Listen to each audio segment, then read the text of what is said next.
Então, isso é uma medida que é bom vocês avaliarem com cuidado, seja vocês porque estão exigindo o advogado, ou vocês como advogados. Por quê? Como bem a presidente Débora e o doutor Marcelo falaram, bem ou mal, a mídia divulgou bastante isso tudo. Se vocês quiserem dar algum tipo de justificativa, qualquer tipo de pretexto para os seus clientes, dizendo que, não faça isso, o cliente já vai torcer o nariz. Qualquer opção que vocês deem para ele de não usar a ação de execução, ele vai pensar, por que você quer que eu demore mais a receber meu dinheiro? Por quê? Em alguns momentos vocês vão ver aqui que sim, essa é a melhor opção. Mas quando vocês colocar esse obstáculo no desejo, no sonho de consumo dos seus clientes, é bom que vocês estejam bem justificados.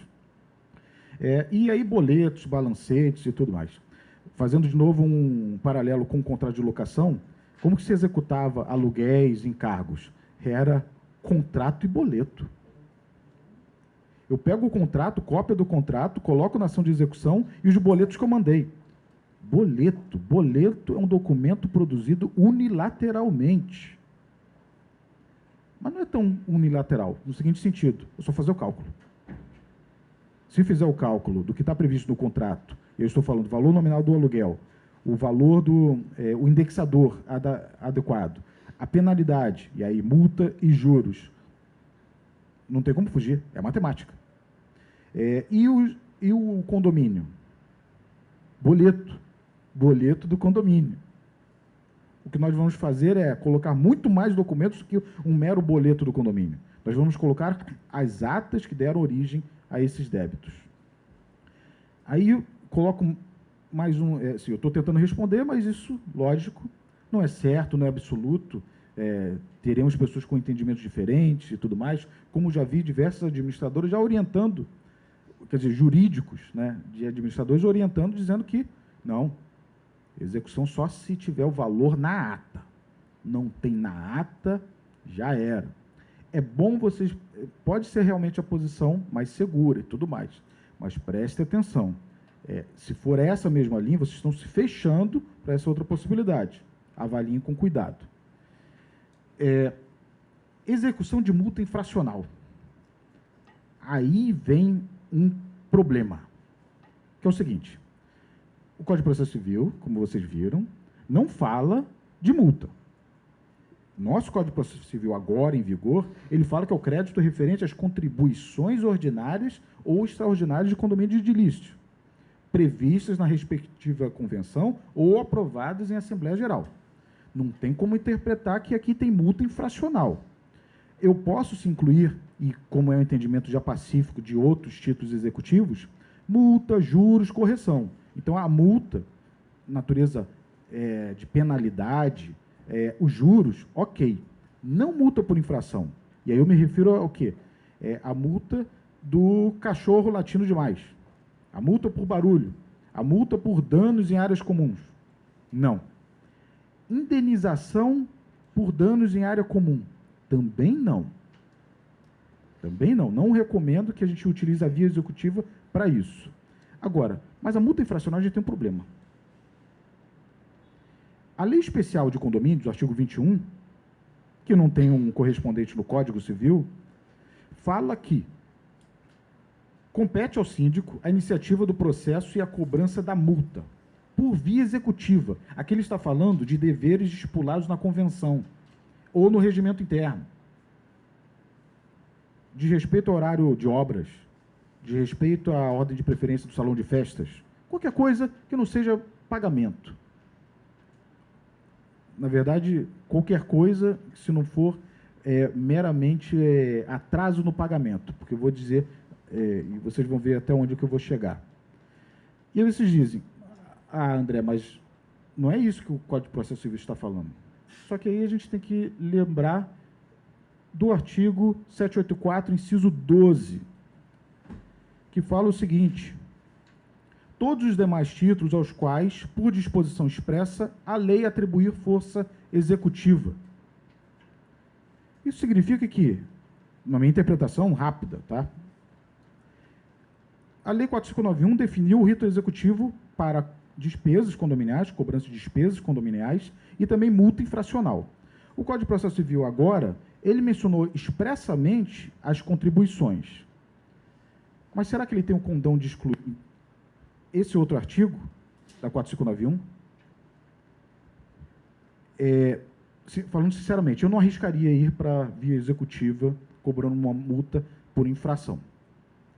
E digo isso pelo seguinte motivo. Dificilmente eu vou ter uma multa por infração que eu consigo comprovar unicamente com documentos. Vou precisar de testemunha, vou precisar de alguma outra coisa. Pode acontecer que eu tenha declarações das testemunhas assinadas, aí vira documentalmente comprovado. Mas eu não arriscaria. Mas tem uma multa que talvez seja interessante. Seja interessante, estou falando puramente do ponto de vista jurídico, porque às vezes até não é muito útil, que é a multa por reiterados atrasos. A multa de 5 cotas de condomínio para aquele devedor quanto mais.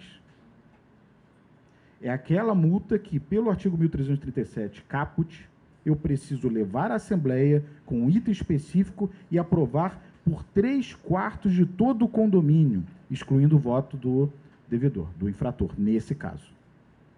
Teria aqui a possibilidade. Olhando unicamente fazer uma interpretação sistemática, literal, eu chegaria a essa conclusão. Se é interessante ou não, esse é um outro ponto. Muitas vezes a gente atacar o devedor com uma multa tão pesada não termina ajudando nada, tá? Mas, como provavelmente vocês sabem, o Superior Tribunal de Justiça já decidiu que essa multa é válida. Seria ela cobrável pela via executiva? Uma interrogação que eu deixo para os senhores. Minha opinião é que seria. Vamos falar um pouquinho mais de alternativas para resolver o problema. Por quê? O meio executivo não é o único meio possível de se cobrar, de se recuperar um crédito. Não é. Existem vários outros criados recentemente, outros pelo próprio Código de Processo Civil, e eu vou falar rapidamente de cada um deles para tentar nortear um pouquinho a decisão de vocês, se vocês estiverem deparados com um débito, qual o melhor caminho? Mediação extrajudicial. Foi criado pela 13.140, em total harmonia com o Código de Processo Civil, que vocês têm visto, né? Até o Secov fez o lançamento da Câmara de Mediação recentemente, uma excelente iniciativa, para problemas de vizinhança e tudo mais, inclusive problemas de débitos condominiais e tudo mais. Está se formulando assim, muitas políticas, uma estrutura está sendo feita no Tribunal de Justiça para ter essa mediação, que é uma mediação antes de ter o processo. Ou, até mesmo enquanto o processo está em curso, se tenta uma mediação. Ok. A minha opinião veja que eu sou um fã de mediação, arbitragem, meios que eu não considero como alternativos, mas como originais para a resolução de conflitos. Não me entra na minha mente, nem hoje, de que o processo é a melhor forma de se resolver um problema. Não acredito. Mas, sinceramente, se eu tenho um título executivo, para que eu vou parar numa mediação? A gente tem que ver também com certa objetividade. Veja que a maioria dos condôminos não paga porque não quer. Tem, claro, esse tipo. Mas tem aqueles que não conseguem pagar, que, infelizmente, somente com a penhora do imóvel dele que eu tenho a recuperação. Deixo isso agora, mas vamos avançando. A arbitragem. Sou um fã de arbitragem, repito. Eu estou fazendo bate e assopra, então eu falo bem para depois dar a paulada. Infelizmente, aqueles condomínios que colocaram cláusulas compromissórias nas suas convenções, infelizmente cometeram um erro. Nem sabiam, lógico. Por quê? Na parte de cobrança judicial, cobrança de cotas, é muito mais interessante fazer direto uma ação de execução. Por quê? A sentença arbitral é um título executivo, mas para que eu vou passar por um procedimento arbitral se eu posso executar direto? Numa mesa de negociação, isso é o que eu tenho de ancoragem alta. Eu tenho a faca e o queijo na mão. Para que eu vou dar tempo e me prejudicar mais? Porque o meu caixa está prejudicado. Lembrando sempre que, no meio da execução, eu ainda posso fazer acordo. E a gente vai ver até que logo no início tem uma oportunidade legal para esse acordo. que, na verdade, o credor tem que engolir, né? Pelo menos o entendimento de alguns. Então, a arbitragem, infelizmente, não vale a pena, não para isso. Se fosse uma cláusula compromissória, um pacto arbitral para dirimir o problema de vizinhança ou um outro problema que não seja cobrança de cotas, ou seja, que eu não tenho a via executiva, acho que vale. Mas incluir, quando eu tenho um título executivo, aí eu ainda tenho que passar pelo procedimento arbitral, e eu confesso que eu tentei estudar, tentei pesquisar para verificar se eu consigo respeitar a cláusula compromissória quando eu já tenho um título executivo e ir direto na via executiva, mas eu não encontrei nenhum que me desse essa proteção. Ou seja, se eu tenho uma cláusula, eu não posso simplesmente escolher que demandas eu coloco no judiciário ou não. Todas elas são na Câmara Arbitral, salvo se a outra parte aceitar. Mediação judicial. A mediação judicial, ela já está esculpida também nessa nova lei, mas principalmente no Código de Processo Civil, artigo 334. E o que isso significa? Quem atua, quem advoga para condomínio sabe a frequência com que o tribunal, quando vê alguma questão de condomínio, tem empurrado o processo para o centro de mediação, dentro do tribunal mesmo. Porque a ideia é o seguinte: entre num acordo, para que eu preciso julgar? Não sei os números ainda, se isso tem sucesso ou não. O Código de Processo Civil ele deixa um procedimento diferente a partir de agora. Se eu não quero essa mediação, logo na inicial eu já digo que não quero. Mas isso serve para procedimento comum, execução não. Por quê? O próprio tribunal entende que, se eu tenho um título executivo, não cabe mediação, não dessa forma, porque eu já tenho título executivo. Eu já tenho liquidez, certeza e exigibilidade. Eu vou discutir o quê? Conciliação, mesma coisa. Um dos grandes ganhos da ação de execução é o fato de que eu não preciso sofrer aquela ação, aquela audiência de conciliação do rito sumário, que, vamos falar a verdade, era inútil. E por dois motivos. Primeiro, porque boa parte dos condomínios, quando assessorado por uma administradora, sempre tenta algum tipo de recuperação amigável. Esse é o primeiro ponto, porque ninguém quer ir para fazer o processo. Todo mundo quer fugir do judiciário. O medo que o brasileiro tem do judiciário é enorme, é enorme. Se não tivesse, teríamos mais ações ainda. Então, não funciona. E o outro problema também é a falta de capacitação dos conciliadores. Tá? Muitas vezes as partes saíam chateados com o conciliador. Ficava com mais raiva do conciliador do que da outra parte. Então, qual que é a utilidade? Negócio processual, uma outra alternativa. Será que ela é útil para a execução? Também não. Também não. Ah, mas eu posso já ter um acordo pré-realizado e, dentro de uma imaginação, a gente pode ter isso, um acordo prévio, dizendo que não tem recurso. As partes abdicam do embargo à execução. Vamos ser realistas. Quem que vai assinar um acordo desse? Aí eu faço uma assembleia, estou falando de condomínios. Dentro de empresas, eu acho que até, de repente, talvez, seja possível, porque tem algum acordo comercial e tudo mais, aí a gente pode ser um pouco mais criativo. Mas dentro do condomínio, eu vou levar uma assembleia para definir, então, acordos para o negócio processual. Deixa eu esclarecer, estou atropelando um pouquinho. O que é o negócio processual? É uma possibilidade totalmente nova e trazida pelo direito francês, de que no processo não tem só as regras que são ditadas pelo Código de Processo Civil e pelo juiz. As partes podem definir calendários, que provas vão ser produzidas, quem vai ser o perito, por exemplo. Ou seja, se eu tenho acordo com a outra parte, eu posso delimitar determinadas fases do processo. Hoje em dia, o que a gente tem dentro disso? Como exemplo de negócio processual. Muitas vezes, só quando o juiz pergunta: doutor, essa data está bom para você para audiência? É o máximo. É o máximo quando pedem a nossa opinião para alguma coisa. Agora não. Agora a ideia é que eu tenho um mecanismo aqui que, desde que eu tenha consenso, eu posso customizar o processo. Legal. Primeiro que a gente tem que quebrar uma grande barreira, que é o juiz não ter poder sobre o processo. Isso é um pouquinho difícil, tá? O juiz ele é muito apegado com determinadas coisas, tá? Com processo, tem muito apego. Esse é o primeiro problema. E o segundo é se eu vou ter acordo com a outra parte. Aí eu vou parar numa assembleia, e a assembleia, o que eu vou fazer? Eu vou fazer um acordo ou fora da assembleia, ou dentro da assembleia, dizendo que os condôminos não têm direito a embargo e execução. Veja que o negócio processual é baseado naquilo que é direito disponível, aquilo que cabe renúncia. É óbvio que a recurso eu posso renunciar. Eu posso decidir que eu não vou... não é nem tecnicamente um recurso. O embargo e execução é uma ação autônoma que serve para se defender. Então eu abdico disso. Complicado. Isso não vai acontecer, vou falar sinceramente. E se acontecer, sinceramente, tem algum problema de incapacidade da pessoa que aceitou.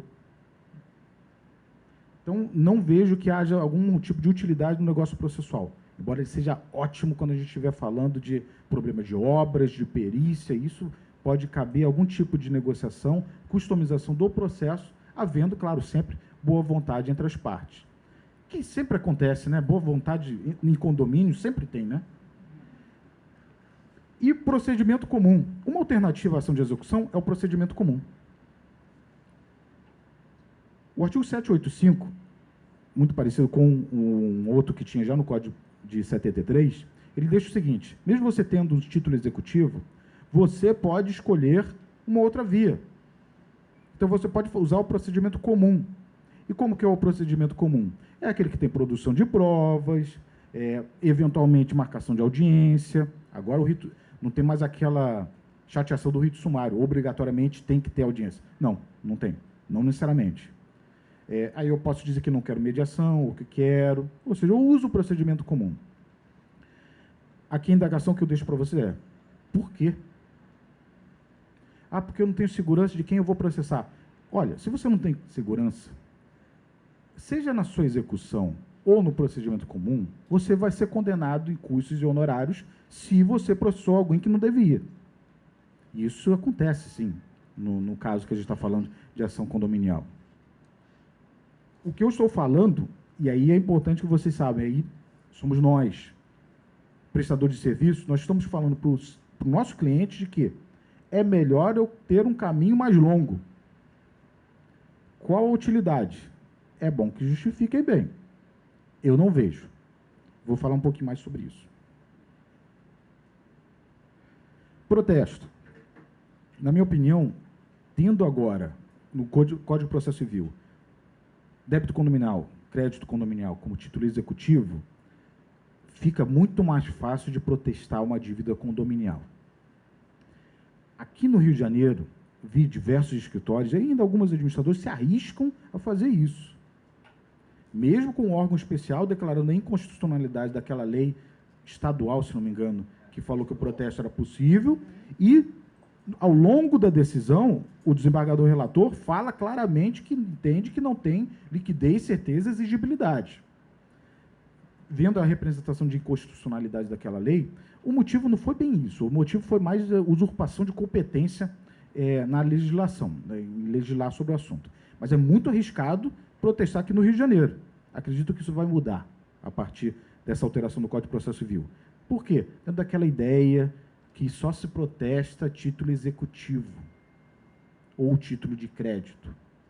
Eu tenho que protestar aquilo que eu tenho segurança de que é dívida mesmo comprovada, sob pena de eu responder pelo protesto indevido. Mas o que eu deixo aqui para vocês, a indagação é o seguinte: por que eu vou protestar? Eu já vou executar. Um pouquinho mais à frente, vou arrestar o imóvel, vou penhorar o imóvel. Por que eu vou protestar? Ah, para deixar o nome dele sujo. Eu vou averbar na matrícula do imóvel dele. Para que eu vou gastar dinheiro como protesto? Ah, mas ele pode pagar. Não vejo muita utilidade. Mas pode? Pode. A base é essa lei, a lei federal. Aquela que foi feita aqui, estadual, assim como tem em São Paulo e outros estados, sinceramente, é chover no molhado. Sempre foi possível protestar dívida de condomínio, porque eu tenho que instruir com documentos comprovantes de dívida. Tem gente que protesta o boleto. É um absurdo. Dívida condominial, eu vou protestar com o quê? Ata de assembleia, convenção, muito mais rebuscado, né? Minha coletânea de documentos. Como que eu não posso? Lógico que posso.